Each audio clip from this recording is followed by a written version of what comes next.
Hi friends, కొన్ని వందల సంవత్సరాలుగా ప్రపంచానికి తెలిసేలా తెలంగాణ సంస్కృతి గొప్పతనాన్ని ప్రతిబింబించేలా, అలాగే తెలంగాణలోని అన్ని ప్రాంతాలను మరియు అన్ని కులాలను, అన్ని వర్గాలను ఏకం చేసే గొప్ప చారిత్రక, సాంస్కృతిక మహోన్నత ఉత్సవమే బోనాల పండుగ.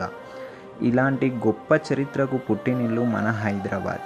అయితే ఇంత గొప్ప విశేషం ఉన్న ఈ బోనాల పండుగ గురించి మనలో చాలామందికి తెలియదు. అసలు ఈ సంస్కృతి ఎలా మొదలయ్యింది అనేది ఈ వీడియోలో తెలుసుకుందాం.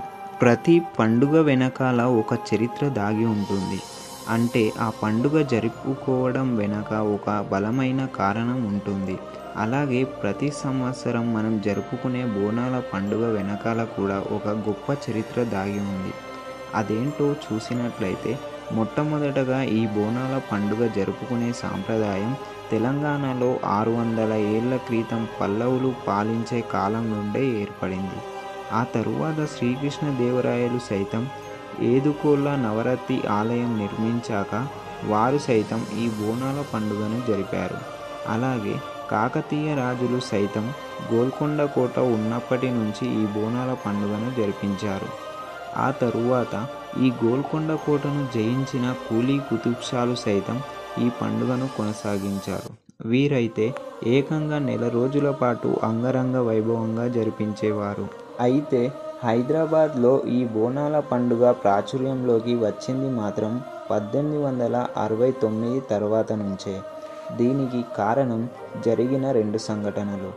వాటిలో మొదటిది 1869లో హైదరాబాద్ మరియు సికింద్రాబాద్ జంట నగరాల్లో ప్లేగు వ్యాధి చాలా భయంకరంగా విజృంభించింది.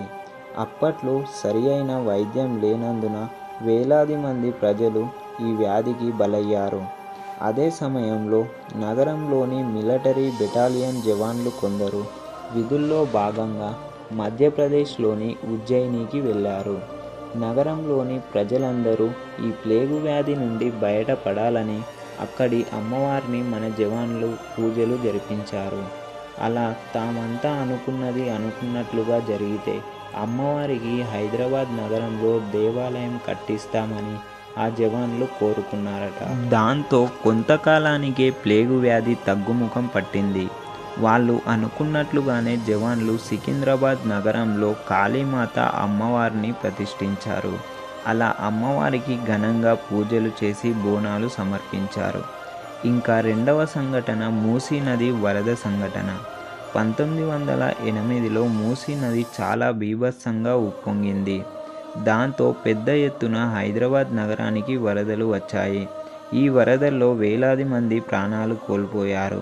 అప్పటి మహారాజా కిషన్ ప్రసాద్ సూచన మేరకు నిజాం ప్రభువు మీర్ మహబూబ్ అలీ ఖాన్ లాల్ దర్వాజా అమ్మవారి ఆలయంలో పూజలు జరిపించి చార్మినార్ దగ్గరకు చేరిన మూసీ నది నీటిలో సాంప్రదాయం ప్రకారం పసుపు, కుంకుమ, గాజులు, పట్టు వస్త్రాలు సమర్పించి బోనాల ఉత్సవాలకు శ్రీకారం చుట్టారు. అప్పటి నుంచే లాల్ దర్వాజా సింహవాహిని ఆలయంలో ఆషాఢ మాసం చివరి ఆదివారం అంగరంగ వైభవంగా బోనాల పండుగను జరుపుతారు. అలా మొదలైన బోనాల ఆచారం ఇప్పుడు తెలంగాణ మొత్తం బోనాల పండుగను అంగరంగ వైభవంగా జరుపుతున్నారు. ఇలా జరిగిన ఈ 2 సంఘటనలు బోనాల పండుగను తెలంగాణ వ్యాప్తంగా పరిచయం చేశాయి. వీడియో నచ్చితే లైక్ చేసి సబ్స్క్రైబ్ చేసుకోండి.